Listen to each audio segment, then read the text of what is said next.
일본 열도가 큰 충격과 함께 슬픔에 휩싸였습니다. 어제 오전 교토의 한 애니메이션 스튜디오에서 방화로 인해 최소 33명이 숨지는 참사가 일어난 것.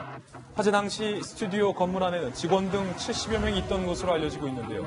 소방차 30여 대가 출동해 불은 약 5시간 만에 진화됐지만 3층짜리 건물이 전소하며 많은 인명피해가 발생했습니다.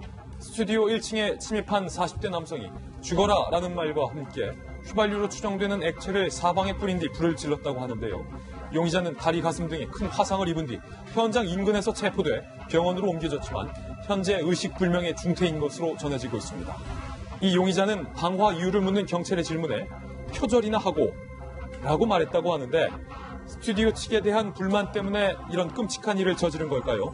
스튜디오 관계자는 평소 회사에 대한 항의가 적지는 않았다며 특히 죽어라라든가 살인 예고 메일은 이전에도 있었다고 밝혔습니다.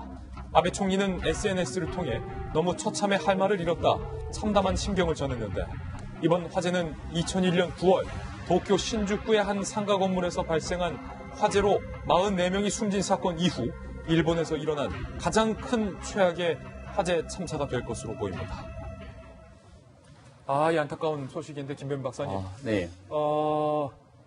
지금 뭐 한일 간의 어떤 정치인들 사이에서의 경제적인 어떤 그런 난항과는 관계없이 어찌됐든 우리와 가장 가까운 일본 이웃 나라 죄 없는 민간인들 지금 33명이 목숨을 잃었다는 것에 정말로 좀 충격적입니다. 애도를 표하고요. 예. 우리 정부 그리고 많은 국민들이 함께 나서서 또 애도를 표하지 않을까 생각이 됩니다.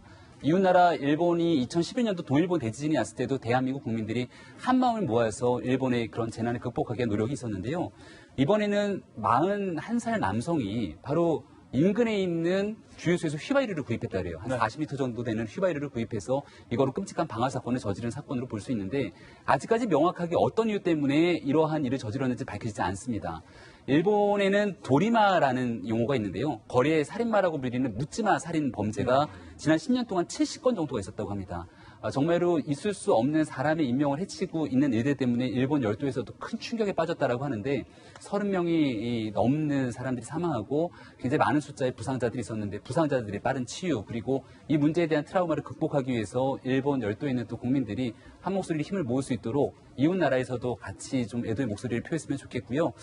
대한민국에서도 다시 한번 이런 이 묻지마 살인, 방화 등에 대해서 사람의 목숨을 앗아가는 일들에 대해서도 다시 한번 재점검이 필요할 때가 아닌가 이런 생각이 듭니다. 예, 그런가 하면 또 하나의 지금 방화 사건을 조금 전에 신문 읽어주는 남자에서도 제가 보도를 해드렸는데 어젯밤에서 오늘 아침 사이에 지금 저희 도지쿠시 오픈 스튜디오와 상당히 가까운 거리에 있는 주한 일본 대사관이 입주하고 있는 지금 건물에 남성이 지금 저 차량을 몰고 돌진을 한 거예요. 그리고 미리 준비해 온 액체를 이용해서 차량에 불을 질러서 지금 건물까지 지금 불이 옮겨 붙는 이른바 방화 사건도 있었습니다. 다행히 다친 사람은 없었어요. 다친 사람은 없었고 차를 운전해온 분만 조금 다쳤는데 정확한 원인은 좀 조사해 봐야겠으나 김영주 의원님 아무래도 최근에 있는 어떤 한일 간의 그렇습니다. 어떤 그런 문제 때문에 지금 이런 일을 벌인 것이 아닌가 현재 추정만 하고 있어요. 네.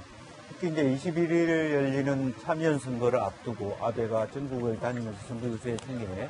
그래가지고 이번 선거는 말하자면 124명을 뽑는 굉장히 큰 어떤 아베로서는 자위대의 평화군, 일반적인 군인 보기를 위한 굉장히 중요한 선거가 될 텐데 그렇기 때문에 더욱더 말하자면 아베의 선거 기법도 말하자면 노스탈자를 자극하고 과거의 어떤 남성 중심적인 부분까지를 자극해가는 특히 이제 민족 감정에 대한 특히 극우들의 집중을 원하는 것 같습니다. 그러다 보니까 이제 최근에 일어난 어떤 징용 문제라든지 과거사 문제를 덜먹이는 한국 정부에 대한 비판이 일부 일본의 극우 세력 속에 있을 수 있다라고 보여지고요. 제가 여러 차례 일본에 가서도 한번 극우 시위대를 본 적이 있는데 이분들은 딱 큰 대형 버스에 두 사람 탑니다.